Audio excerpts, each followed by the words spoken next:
지난 시간에 공회 앞에서 베드로와 요한이 변론하는 장면을 봤습니다. 우리는 예수 그리스도를 믿으면서 항상 도전에 직면합니다.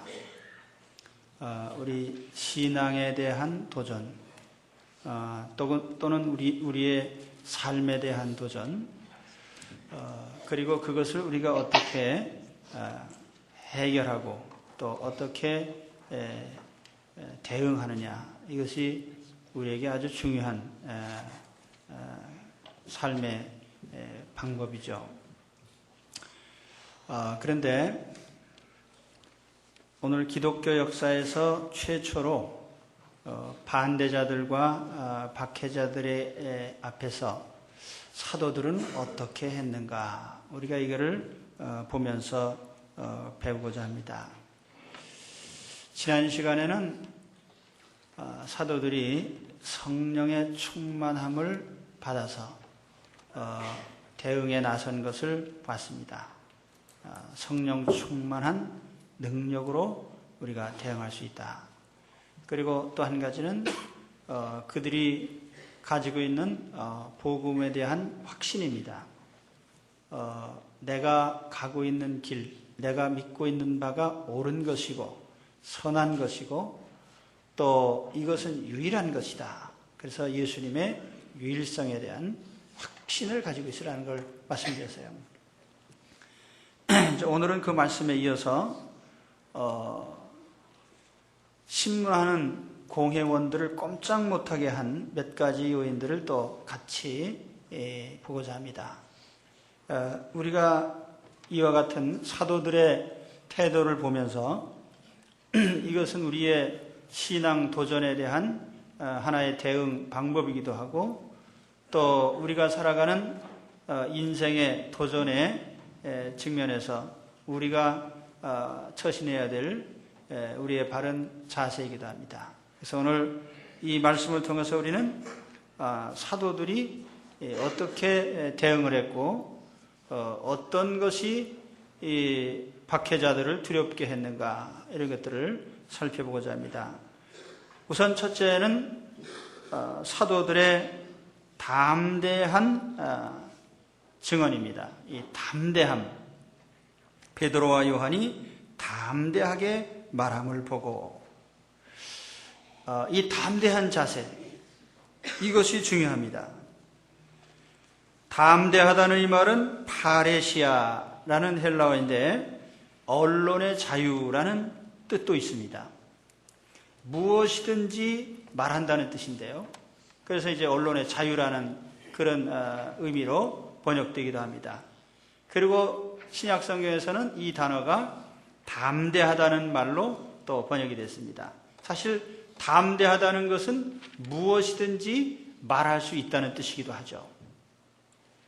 그래서 언론의 자유라는 뜻도 있고 담대하다는 뜻도 있는 것입니다. 그런데 이 단어를 영어로 번역할 때에는 boldness라고 하는 이 담대하게라는 말로도 번역을 했고, 또 어떤 영문 성경에는 confidence, 확신 있게라는 말로도 번역을 했습니다. 우리가 진리를 말하되 담대하게 말하는 것이 바로 언론의 자유요, 참된 뜻입니다. 지난 성경에는 담대하다는 이 표현을 기탄 없이라는 말로 번역을 했었어요. 기탄 없이 말을 하더라. 하나님의 자녀들에게 주신 마음은 두려워하는 마음이 아닙니다. 하나님이 우리에게 주신 것은 두려워하는 마음이 아니요 오직 능력과 사랑과 근신하는 마음이니 우리가 그 안에서 그를 믿음으로 말미암아 담대함과 하나님께 당당히 나아감을 얻느니라. 특히 공회원들이 놀란 것은 이 갈릴리의 촌사람들이 어떻게 이렇게 담대하게 말을 잘하느냐는 거예요. 그래서 오늘 말씀에도 보면은 그들을 본래 학문 없는 범인으로 알았다가 이상히 여기며, 이렇게 얘기를 했어요. 학문 없는 범인이라는 말이 나옵니다. 여기 중요한 두 단어가 나와요. 학문이 없다라는 이 말은 아그람마토스. 이 그람마토스라는 말은 글자를 아는 거 뭐라고 하죠? 문자 해독이라고 하나요? 또 모르는 거 문맹이라고 하죠. 그래서 여기 그람마토스는 글자를 안다 그런 뜻이고, 여기 아자라는 부정사가 붙으면 글자를 모른다 그런 뜻이에요. 그런데 이걸 또 의미가 약간 발전해서 배우지 못한 자, 학문이 없는 자 이렇게 이제 번역을 한 거예요. 그러니까 요즘으로 말한다면은 고등교육을 받지 못한 자, 이런 뜻이겠죠. 그리고 범인이라는 뜻은 이 범이라는 말, 이 범인, 근데 헬라어로는 두 단어예요. 이디오테스 안드로포스. 안드로포스라는 말은 사람이라는 뜻이에요. 그런데 이디오테스라는 말은 훈련되지 않은, 전문가가 아닌, 그래서 흔히 문외한이라고 하는 그런 의미입니다. 그래서 현대인의 성경에는 보잘것없는 자 그렇게 번역을 했고, 요 두 단어를 합쳐서 어떤 영어 성경에는 unschooled, unschool이라는 말은 학교 교육을 받지 않은 자 그런 뜻이에요. 그리고 또 untrained, 훈련받지 않은 자, 그 두 가지를 같이 합쳤습니다. 학교 교육을 받지 않고 전문성이 없는 자 그런 의미예요.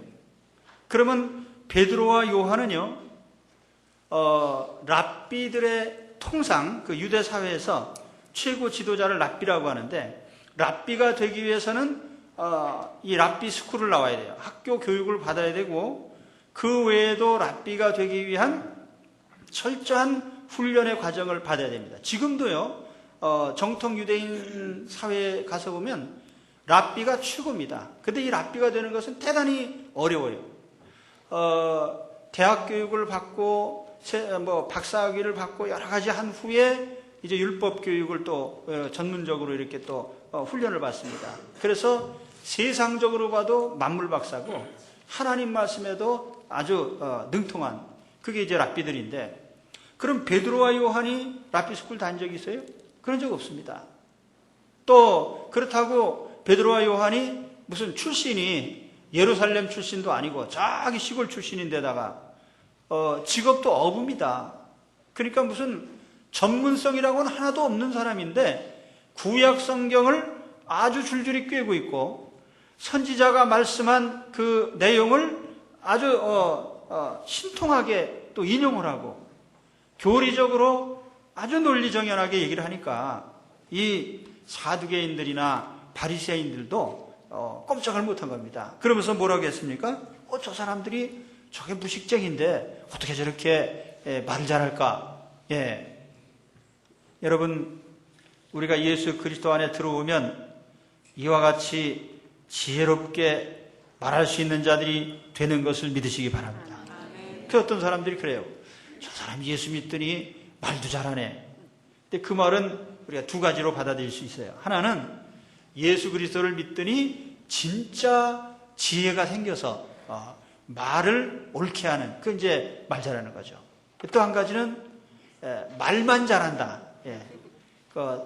사는 건 엉망이고 말만 잘한다.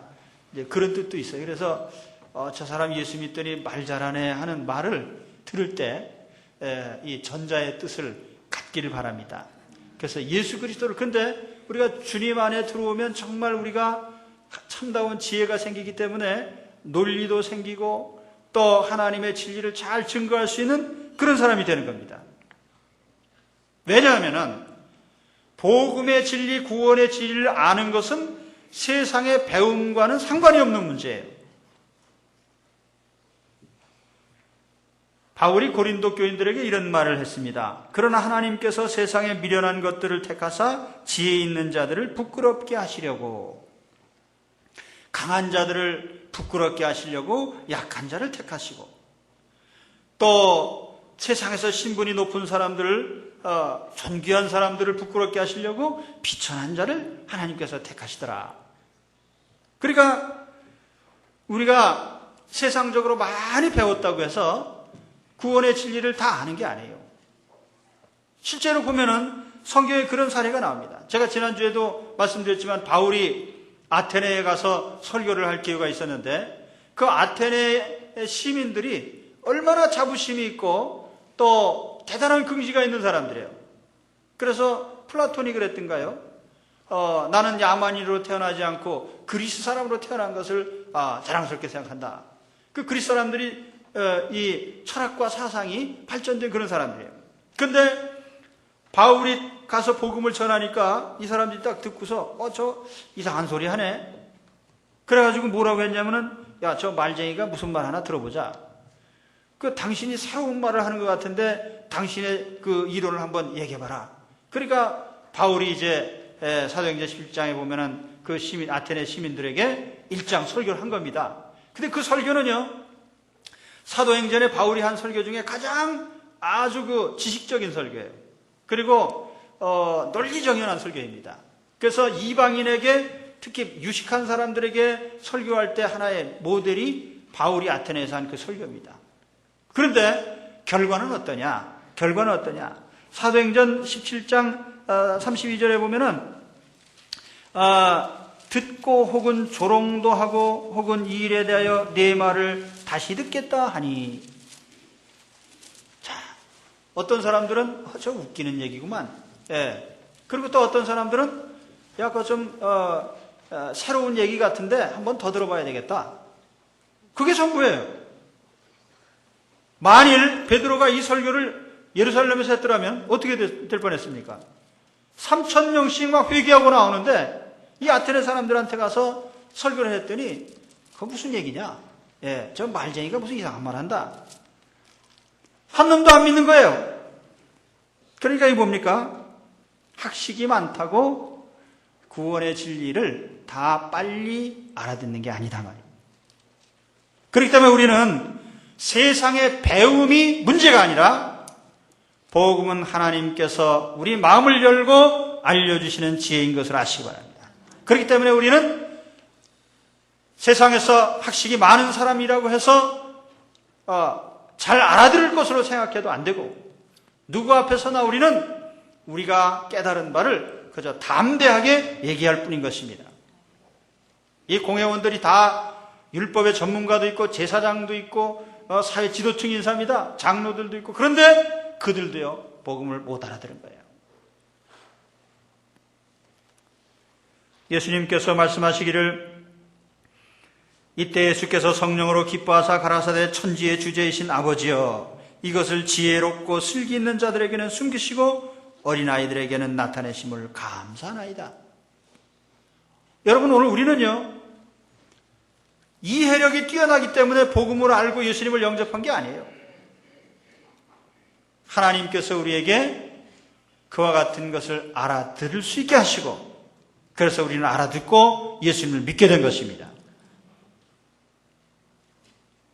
우리가 이와 같이 복음에 대한 확신을 가지고 담대하게 용기 있게 말할 때에 하나님께서 아무도 부인할 수 없는 증거를 우리에게 주시는 거예요.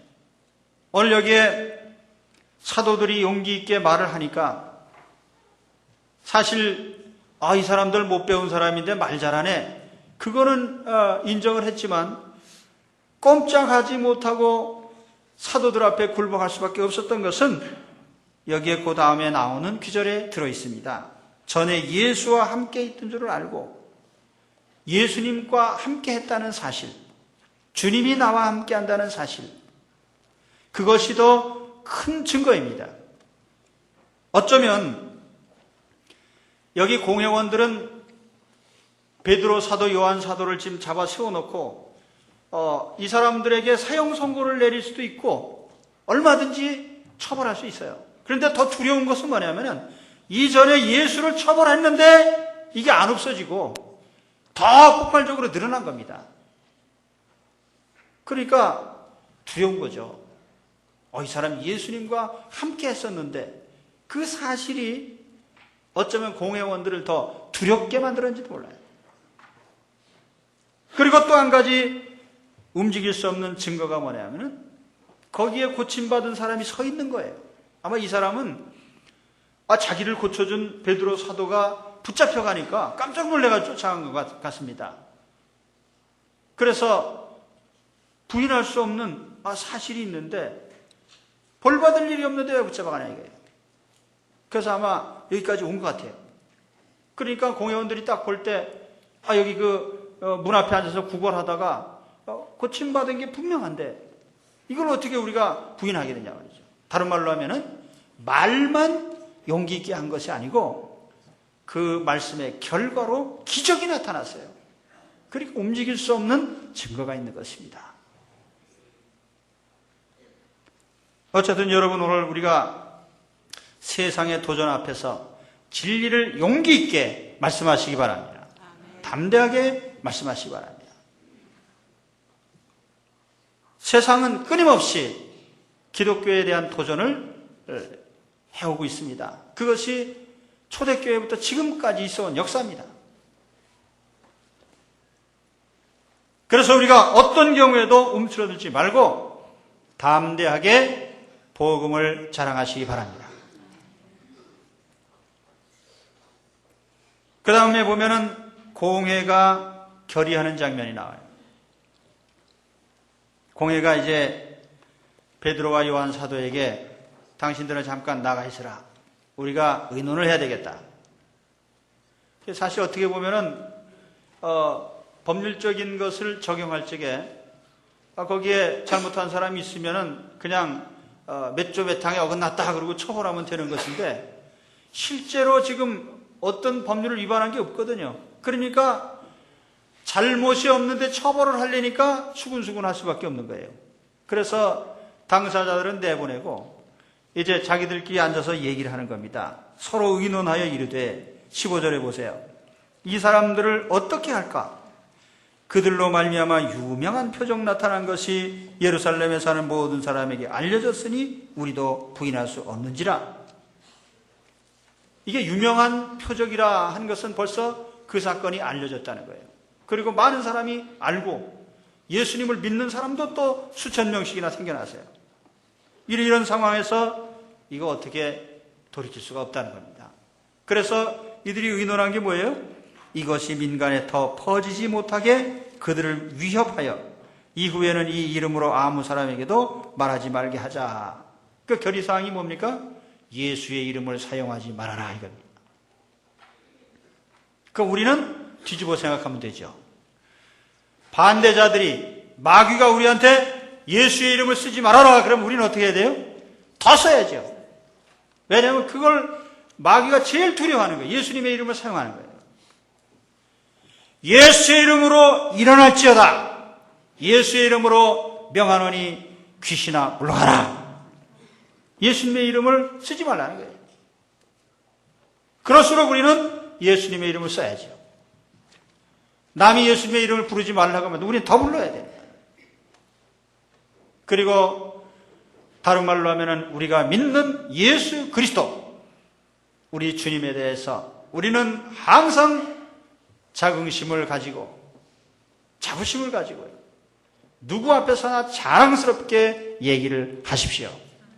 예수 그리스도를 자랑하는 사람, 예수 이름을 사용한다는 것은 내가 예수 그리스도를 믿고 있다는 사실을 알리는 겁니다. 나는 예수 그리스도를 믿는 사람입니다.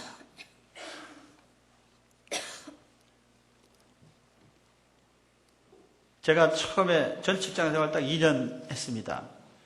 회사에 들어가는데 새로운 동지가 왔다고 이제 환영식을 해준다고 하는데 이게 술집에 가서 술을 마셔야 되는데 이게 참 난감해요. 그래서 술을 잘 못합니다. 술 못 먹습니다. 왜 그러냐? 나는 예수 믿는 사람입니다. 그러더니 막 묻는 거예요. 야, 그게 무슨 이유가 되냐? 나는 또 어디 병이 난 줄 알았다. 어디 아픈 줄 알았다. 근데 예수 믿는 것 때문에 안 먹다니 이게 말이 되냐? 아마 세상 사람들이 그렇게 말할지 몰라요. 근데 아무튼 욕을 먹으면서 참 그 오해를 사면서 딱 한 번 그랬는데 물론 그 이후에는요 다시는 그런 일이 없죠. 그런데 우리가 가끔 그런 경우가 많습니다. 우리가 어떤 것을 부득이 거절할 수밖에 없는, 세상 사람들의 요구를 거절할 수밖에 없는 상황이 있는데 이유를 물어요. 너 왜 그러냐? 그랬을 때 나는 예수 믿는 사람이요 라는 말을 담대하게 할 수 있기를 바랍니다. 그게 뭐예요? 예수님의 이름을 사용하는 거죠. 예수님의 이름을 쓰는 것을 세상 사람들이 싫어해요. 마귀는 예수님의 이름 사용하는 걸 아주 두려워합니다. 그러니까 그 마귀가 간청한 게 뭐예요? 주의 이름으로 말하지 마옵소서. 그 우리는 주의 이름으로 말하겠노라. 그래서 이게 사실은 상징적인 판결입니다. 이게 공회의 판결은 우리 적그리스도가 우리에게 요구하는 바는 예수님의 이름을 들먹이지 말라는 것인데 우리는 거꾸로 예수님의 이름을 심심하면 들먹이고, 심심하면 아니지, 심심하지 않아도 항상 예수님의 이름을 사용하고 예수님의 이름으로 가르치고 전하고 말씀하시기 바랍니다. 그 다음에 다음 장면으로 가서 보면은 공회의 이런 판결을 받고 나서 사도들이 다시 어떤 반응을 나타냈냐면은 19절에 보면 베드로와 요한이 대답하여 이르되 공회원에게 재판장에게 답변을 하는 겁니다. 판결문을 받은 다음에 얘기를 하는 거예요. 하나님 앞에서 너희 말 듣는 것이 하나님 말씀을 듣는 것보다 옳은가 판단하라. 이 말은 무슨 뜻이냐 하면은 당신은 지금 나의 재판장입니다. 그러나 당신의 위에는 만국을 심판하시는 하나님이 계십니다. 내가 당신들이 판결문을 줬다고 해서 그 판결문을 따를 것인지 아니면 당신들 저 위에 재판장으로 앉아 계신 하나님의 판결을 따를 것인지 생각해 보시오. 나는 당신들의 말을 듣기 전에 하나님의 명령을 들을 수밖에 없습니다. 은혜롭죠? 예. 그런 분들이 되시기 바랍니다. 그래야 세상의 도전을 이기는 거예요. 사람의 권세가 무섭고 사람의 얼굴이 무서워서 하나님의 말씀을 우선으로 순종하지 않고 하나님의 말씀을 뒤로 미룬다면요, 우리는 오히려 부끄러움을 당할 것입니다.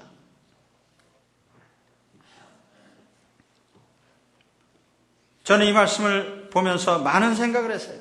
내가 사람의 눈이 무서워서 하나님 명령을 뒤로 미룬 적은 없는가? 너무나 많아요. 물론 우리에게 변명거리는 있어요. 사람의 말을 먼저 들어주는 척하고 하나님 말씀은 나중에 듣겠습니다. 그렇게 얘기할 수도 있겠죠. 그러나 그것은 어디까지나 변명일 뿐이고요. 정말 중요한 것은 뭐냐면은 내 앞에 계신 하나님의 말씀을 먼저 듣겠다는 생각을 항상 하셔야 됩니다. 하나님의 명령을 먼저 듣겠습니다. 나중에 들을 수도 있어요. 그러나 여기서 말씀하는 건 그게 아니라 하나님의 명령을 먼저 듣겠습니다. 왜냐하면 하나님이 지금 내 면전에 계시니까. 여기 하나님 앞에서라는 말이 나와요. 하나님 앞에서. 나는 지금 하나님 앞에 서 있습니다. 제가 어떤 유대인 회당에 갔더니 회당 정면에 무슨 글자가 써 있어요. 저게 무슨 뜻이요? 그랬더니 너는 지금 어디에 서 있는지 생각하라. 그 뜻이래요. 그래서 저도 여기다 써붙이려고 했는데 다음 주에 써붙이겠습니다. 너는 지금 어디에 서 있는지 생각하라. 그런데 사실 우리는 예배당에 왔을 때만 하나님 면전에 있는 것이 아니고 우리가 살아가는 모든 처소가 다 하나님 면전입니다. 그러니까 우리는 항상 내 서 있는 위치는 하나님의 면전이에요. 그러니까 성도의 영원한 위치는 하나님 면전이다 그런 뜻입니다.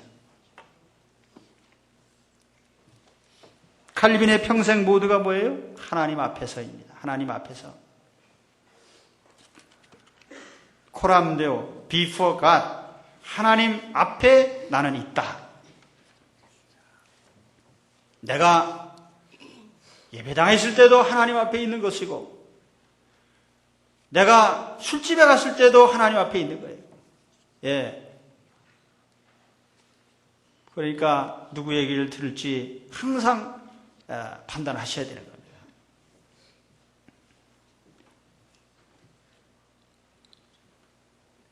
소크라테스도 법정에서 이런 권고를 받았어요.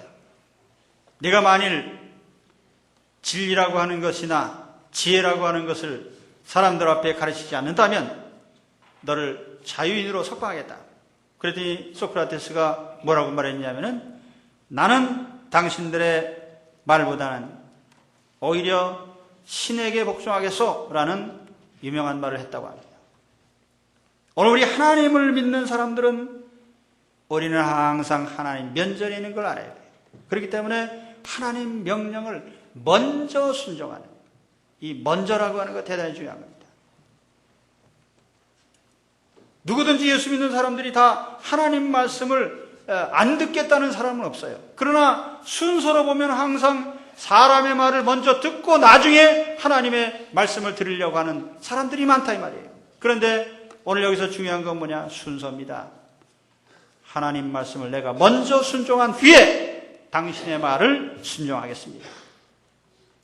그래서 항상 하나님 말씀을 먼저 하나님 면전에서 순종해 가는 이러한 용기 있는 삶을 사시기를 바랍니다. 그렇게 될 때요, 우리 앞에 막힘이 없는 거예요. 만일 지금 내가 하나님 면전에 있는데 하나님 명령을 나중으로 미루고 사람의 말을 먼저 듣는다면 하나님은 그 사람을 위해서 먼저 역사할 수 없습니다.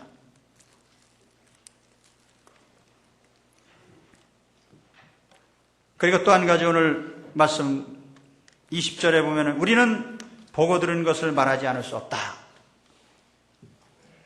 사도들이 말하려고 하는 것은 보고 들은 사실입니다. 팩트입니다. 있는 사실, 그걸 얘기하라는 거예요. 자, 앞서서 제가 언론 자유 얘기를 했습니다. 담대하다는 그 말의 뜻이 언론 자유라고 말씀을 드렸는데, 언론 자유라는 게 뭐냐면은 무엇이나 말할 수 있는 것이긴 하지만 말할 수 있다고 해서 아무 말이나 하는 것이 언론 자유가 아니라 진리를 말하고 진실을 말하는 것이 언론의 자유입니다. 요즘에 언론 자유 참 좋아요. 하여튼 언론 자유 좋은 세상이 만나다 보니까 개소리, 닭소리, 소소리, 말소리 다 언론 자유를 빙자해가지고 다 해요. 여러분, 만일 우리 집에서 언론의 자유가 있다고 해서 자식이 부모님을 막 욕하고 나서 언론 자유요, 그것도 언론 자유입니까? 구약 성경에 보면은 모세의 율법 가운데 재판장을 욕하지 말고 백성의 지도자들을 욕하지 말라는 말이 나옵니다. 명예를 존중해라. 우리가 국가 원수에 대해서나 회사에서 사장님에 대해서나 학교에서 선생님에 대해서나 말할 수 있다고 다 언론의 자유가 아니라는 거예요. 진실된 것, 참된 것을 말하는 것이 언론의 자유라고 말해요. 하나님이 아무 말이나 막 해라 허용한 게 아니에요. 그래서 우리는 보고 들은 진실에 대해서만 얘기하겠다는 거예요.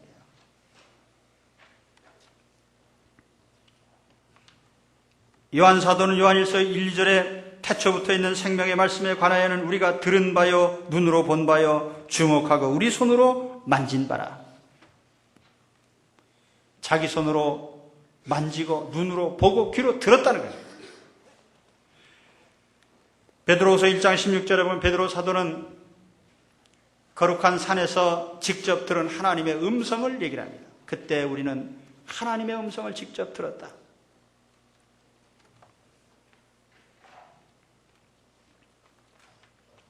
승리의 비결이 무엇입니까? 진실을 말하는 것입니다. 우리는 예수 그리스도 안에서 우리가 믿는 신앙에 대한 참 진리를 말하는 것입니다. 그걸 말해야 돼요.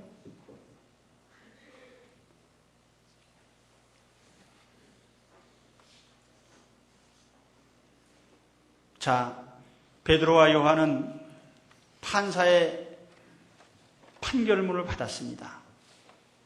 예수 이름으로 말하지 마라, 가르치지 마라. 그게 판결문이에요. 그렇지만 그것은 그 공의 의장보다도 더 위에 계시는 하나님 앞에서 볼 때 잘못된 거예요. 그러니까 우리가 하나님 면전에서 당신들의 말을 들을 수는 없다.